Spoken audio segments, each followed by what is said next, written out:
बिस्मिल्लाहिर्रहमानिर्रहीम। मेरे प्यारे बहन भाइयों, उम्मीद करती हूँ आप खैरियत से होंगे।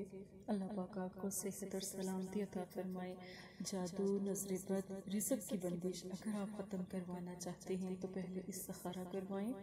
फिर जो अगर आपके कारोबार में, आपकी जॉब में या आपके घर में कोई जादू या बंदिश लगी है उसको ख़त्म किया जाए।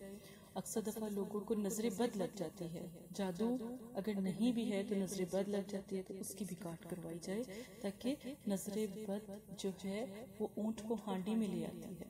और इस कदर की जालिम और इस कदर की नज़र बद बुरी चीज़ है कि इंसान को मार देती है और कब्र तक ले जाती है। या गनी हूँ, या मुगनी हूँ, या रज़ाक हूँ, या गनी हूँ। अब ये तीन लफ्ज़ हैं। तीनों लफ्ज़ का पढ़ने का तरीका ख़ास है। इसको पढ़ने के लिए सिर्फ और सिर्फ आपने एक लहसुन लेना है। घर में लहसुन को छिलकों समेत लीजिएगा। वो लहसुन आपने उसके पर इसको पढ़ना है, ठीक है। पढ़ने के बाद जब आप इसको 3 से 4 दिन ऐसी जगह रखें जहां पर ये बिल्कुल खुश्क हो जाए, सूख जाए, ठीक है। सूख जाने के बाद आपने इसको किसी भी खाने में इस्तेमाल करके वो खाना अपने पूरे घर को खिलाएं। अगर आपको लगता है कि आपके ऊपर जादू है, सफरीलम है, बंदिश है, तो जैसे ही आपके अंदर ये जाएगा सारा जादू जो उनसा है वो निकल आएगा।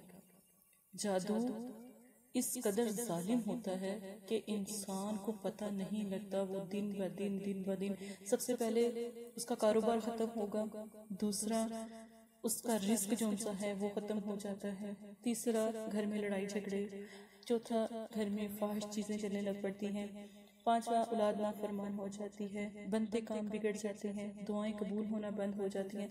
बहुत सी चीजें हैं जादू के मामले में जिसको कभी आपने कभी ना सुना होगा, ना आपको कभी किसी ने बताया होगा। लोग इस कदर जालिम हैं कि बुरा बुरा जादू करते हैं। उनको ये भी नहीं पता लगता कि जादू के ये नुकसानात उस इंसान के ऊपर कैसे होंगे। तो प्यारे बहन भाइयों, एक दफ़ा मदरसा फातिमा ज़हरा लिल बनात से रब्ता करें, अपनी बहन से बात करें, तो इंशाअल्लाह मैं अपने भाइयों की ज़रूर मदद करूँगी, अपनी बहनों की ज़रूर मदद करूँगी। जो माएँ बेटी अपने मसाइल के लिए हैं वो भी रब्ता कर सकते हैं। इंशाअल्लाह आप अपनी बेटी से बात कर सकते हैं, ठीक है। और जो माएँ मेरे पास आ भी रही हैं उनसे भी यही गुजारिश की जाती है कि परेशान नहीं हो, सब ठीक हो जाएगा इंशाअल्लाह अल्लाह के हुक्म से। और अपनी बारी का इंतज़ार करें। जज़ाकल्लाह खैर।